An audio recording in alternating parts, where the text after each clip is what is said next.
Hello and welcome back to my channel. In today's review, we're going to be taking a look at the Transformers The Last Knight Leader Class Caliber Optimus Prime.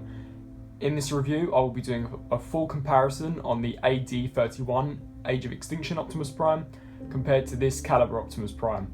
As always, we're going to take a quick look at the packaging and then we'll take a closer look at Optimus Prime. Bringing the packaging in closer, as we can see, it's very basic, much like all the leader classes from this line. We've got a very nice image of Optimus Prime there, Caliber Optimus Prime. Also got Optimus Prime written in Japanese, also some more Japanese, as this is a Takara product. On the top, Takara Tomy says that he includes a sword. Turning him around, Caliber Optimus Prime, Earth's greatest protector. Spinning around to the back of the packaging, we do have a bio on Optimus Prime. Pause the video if you wish to read it. Shows you that he has a convertible face, as well as showcasing some of the accessories, as well as the vehicle mode. On the bottom, we've got the Western Star license and some more Takara Tomy legal information. On the other side, we've just got leader class, Transformers, and a very cool Autobot symbol. So that about wraps up for the packaging. Let's take a closer look at Optimus Prime. Here we have Caliber Optimus Prime in his amazingly detailed robot mode. As you can see, this thing is just absolutely packed with detail and paint applications all throughout, something which I really do think that Takara Tomy have done extremely well. As you can see, I have got him holding all of his accessories in place. I will show you him without the accessories in just a moment. The big catch with this figure is that he actually has the ability to take off the backpack, which the original version, as well as the AD-31 Armor Knight Optimus Prime had, which I think is a credit to this mold, as it just makes this guy probably one of the most accurate versions of the Last Knight Age of Extinction Optimus Prime model. Turning to accessories, first we'll take a look at the shield that he comes with. Now this is primarily what forms the backpack and what had formed the backpack on the previous mold. Takara had managed to find a way to detach it and transform it into a really cool looking shield. As we can see from the front, it's got some really nice details with some really nice copper paint throughout. The gunmetal choice of paint and plastic that they've used is a really good choice, really gives it that kind of battle-worn look.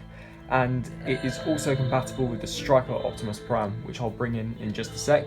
Turning it around, we can see obvious truck parts such as the Western Star symbols and the tyres of the truck mode.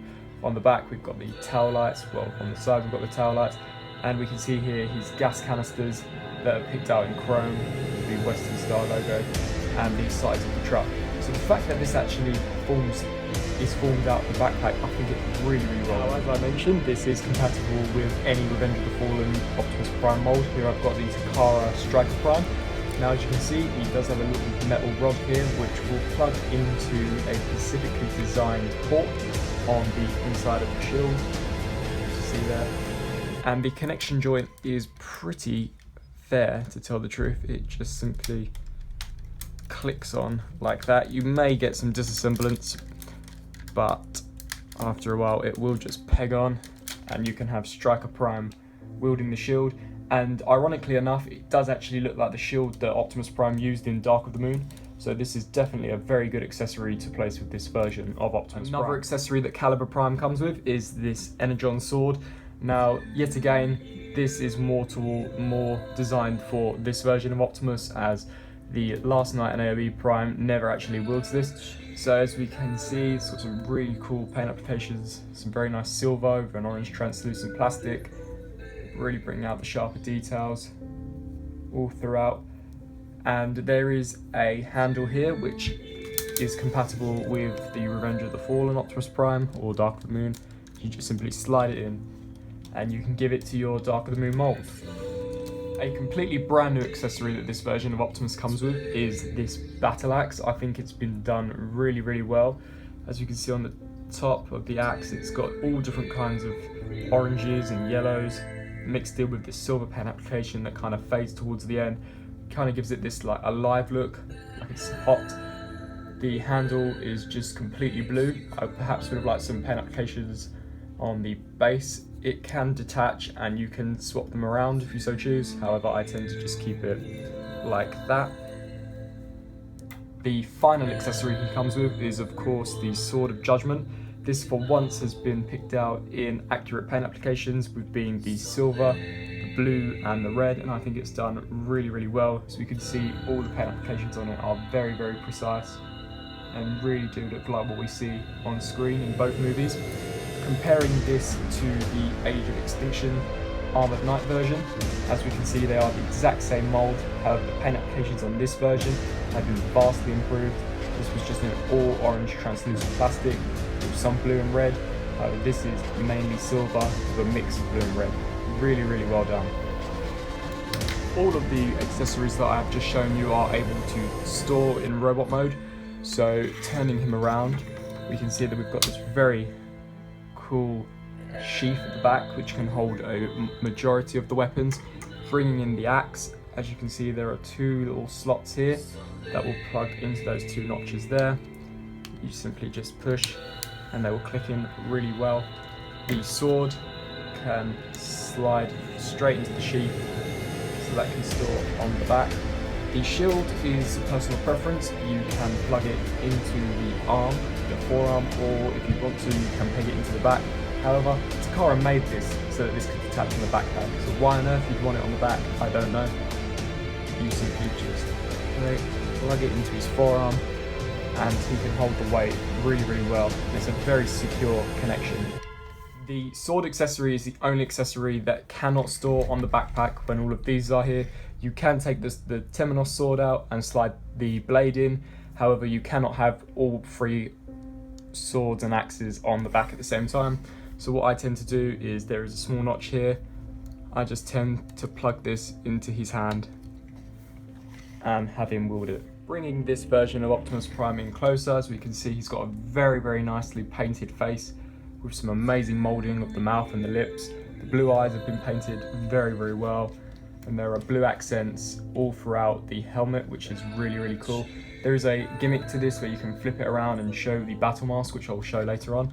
The chest is just packed with detail. We can see an Autobot insignia, the flames, silver paint applications, gold paint applications applied underneath, which I think is really, really cool, so that when you've got the chest plate closed, you can see them all through. The armor, the arms have got some silver paint applications with the very, very nicely molded gauntlets with some flame details on all throughout. Really, really cool. Coming down to the legs, we do get some kibble on the legs, however that is to be expected. They couldn't find a way to remove all of the truck parts. Really, really well done. Turning him to the back, as I showed, they've actually painted a spine on the back and moulded that. So that's really, really cool. Some gold chrome for the smokestacks, and there are also some chrome pieces at the bottom. They end up as the grille and roof of the vehicle mode. So overall, for paint applications and sculpt, this guy definitely gets a 10 out of 10 from me. Now, as I said earlier, this guy is able to convert his face from looking like this to a battle mask. It's quite tricky as this figure is relatively new, so the joint is quite stiff, but you simply flip that up, swivel this piece all the way around, about halfway, and then drop it down, try and get it lined up. And there you have got Optimus Prime with the battle mask, which yet again has really got some amazing details all throughout. Now we've covered paint applications, sculpt and accessories, we will get down into the articulation. The head is on a ball joint, so it can look up, down, side to side, and can swivel from left to right. The shoulder pieces are able to hinge on two joints and can swivel from side to side to allow for clearance. The arms have a ratchet joint going outwards. They can move forwards and backwards due to transformation. This does allow some really cool poses with the axe and the sword. There is a swivel at the bicep and a ratcheted 90-degree bend. There is a swivel at the wrist, and due to how the weapon is stored, you can move the thumbs in and out. There is a rotation joint at the waist, however that is mainly due to transformation. The legs are able to kick forwards and back that far. These pieces here are on hinges, so can allow for some outward movements as well. There is a rotation just below the thigh. There is about a 90-degree bend at the knee, and the feet can swivel and pivot very slightly. So articulation for a leader class is very, very good. Now, for comparison, here we have the AD31 Age of Extinction Armored Knight Optimus Prime compared to the Caliber Optimus Prime from the last night. As you can see, they are more or less the same. However, as I said, Takara have dramatically improved in completely removing this back piece, which was fixed on the original version. There was no way to take it off unless you unscrewed and pulled out some pins, which risked damaging the figure. This one is really, really good. You can simply just pop off the backpack, and they haven't just left it as a spare piece. You can actually transform it into a shield, which is compatible with any leader class mold, minus the first movie one. So I think that Takara have definitely outdone themselves with this figure. Bring it in closely, there are some minor paint variations, mainly in the reds. As you can see on the newer version, it's a lot more bright and vibrant, and on the older version, a little bit more muted. I kind of do prefer the paint applications on the original version. However, the gauntlets on this new version are a lot better. As you can see, they're a lot more defined red. Here it was kind of faded. However, they are both very good pieces, but the Caliber Optimus Prime definitely replaces this version for me. As we are on the topic of size comparisons, here we have Caliber Optimus Prime next to the Leader Class Megatron, both from the last night. I think that these two are a very good pair. They're more or less the same size, which they were in the movie, and they're definitely really good molds to pick up. For one final comparison, here is the last night Caliber Optimus Prime compared to the other two leader classes in the last night line. These make for a fantastic set of leader class figures. This being a remold and not just the repaint that we actually got for the retail version of Optimus Prime. I highly recommend that you get all three of these. Each and every one of them is very good, very distinct from all previous versions. Dragonstorm is really good. I love how he can transform into two knights. Caliber Optimus Prime improves on what was a good mold anyway, and Leader Class Megatron is just a very good mold all round. Overall, I think that about covers everything that I wanted to talk about in this video. I was going to show you vehicle mode, however it's very similar to the previous version, and you more or less probably have seen another reviewer review that. So this video was merely just me giving my thoughts on Caliber Optimus Prime in his robot mode and showing the differences between the previous version and the comparisons between the other leader classes from the last night. I really do hope that you enjoyed this review. If you did, please let me know down in the comment section below. As always, please thumbs up and subscribe, and I'll see you next time. Thanks for watching.